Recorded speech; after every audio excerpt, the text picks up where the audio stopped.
கர்த்தராலே ஆயிற்று என்ற சாட்சிய டெஸ்ட்டை நீங்க முடிக்கணும்னா இது கர்த்தருடைய வார்த்தையாலும் தேவ சித்தத்தாலும் மட்டும்தான் நிறைவேறும். கொஞ்சம் வார்த்தை இல்லைன்னா அவர் செய்ய மாட்டார். இப்போ அவர் செய்யணும்னா என்ன வேணும்? வார்த்தை வேணும். வார்த்தை இல்லைன்னா அவர் என்ன செய்ய மாட்டாரு? செய்ய மாட்டார். அவர் செய்யணும்னா என்ன வேணும்? வார்த்தை வேணும். அப்போ அவரை நம்ம என்ன செய்யணும்? பேச வைக்கணும். அவர் பேசிட்டாருன்னா அது என்ன ஆகும்? நிறைவேறும். இருக்கீங்க? உங்களுக்கு புரியலன்னு நினைக்கிறேன். ஆதியாகமம் 21:1 இப்படி வாசிக்கிறோம். Lord did unto Sarah as he had spoken. Amen.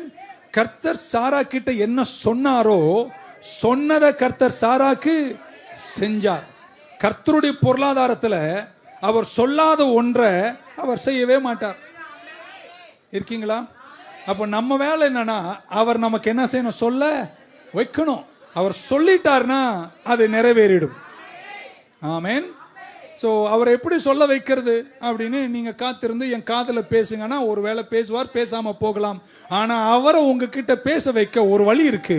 கர்த்தர் தந்த அவருடைய திருவாய் மொழிகள் இதை அனுதினமும் வாசித்து இந்த செய்திகள் எல்லாம் கேட்கும் போது கர்த்தர் சில விஷயங்களில் உங்க கூட என்ன செய்வாருங்க? பேசுவாருங்க. அவர் பேசிட்டார்னா அவர் அதை செய்வார். ஆமென். ஸோ கர்த்தராலே ஆயிற்று என்று நீங்கள் சொல்ல வேண்டுமானால் கர்த்தர் என்ன செய்ய வேண்டும்? பேச வேண்டும். ஆமென். கீழ்ப்படுவீங்களா?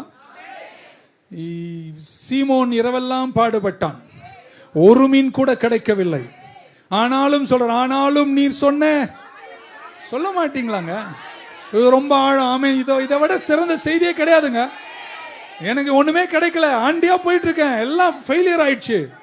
ஆனாலும் எனக்கு இப்போ ஒன்று தெரிகிறது, நீ ஒரு வார்த்தையை கொடுத்திருக்கிறீர், அந்த வார்த்தையின்படி நான் வலைய போடுறேன்ட்டார்.